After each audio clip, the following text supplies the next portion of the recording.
Hello and welcome to another edition of Ball State Sports LinkedIn. I'm Chris Renkel.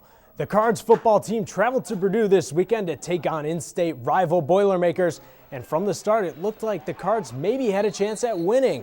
Keith Wenning got the start over Kelly Page and he was solid the entire game. Michael Lewis had a third quarter score and Kelly Page threw for another touchdown in the fourth, but it was not enough for the Cardinals to take down the Boilermakers as they lose the heartbreaker 24-13.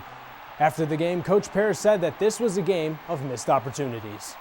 We left 7 points in the kicking game on the field, which is well documented that we've got to get squared away, and I spent an extensive amount of time this weekend on that. And what I have deduced is we're probably kicking a lot of kicks on the outward range of his limit, which are not high percentage kicks.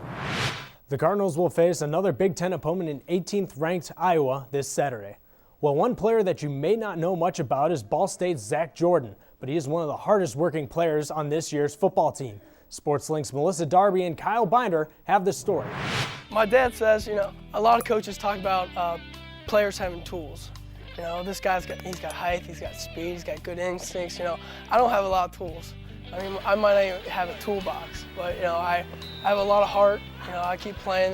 One thing I think I got going for me is that I have the inability to quit. For the complete story, tune into SportsLink's Be a Fan show airing on September 29th on WIPB, Comcast Indiana, and Fox College Sports. Well, from the gridiron to the golf course, the women's golf team finished second at the Iowa Hawkeye Invitational this weekend. Senior Brittany Kelly finished second in the tournament, just 6 strokes behind the winner. The Cards overall shot a .932 on the weekend, finishing behind only host Iowa. The women's tennis team competed in the Ball State Invitational this weekend. Senior Georgina Thompson and junior Dina Bolaris teamed up to go 2-0 on the final day of play.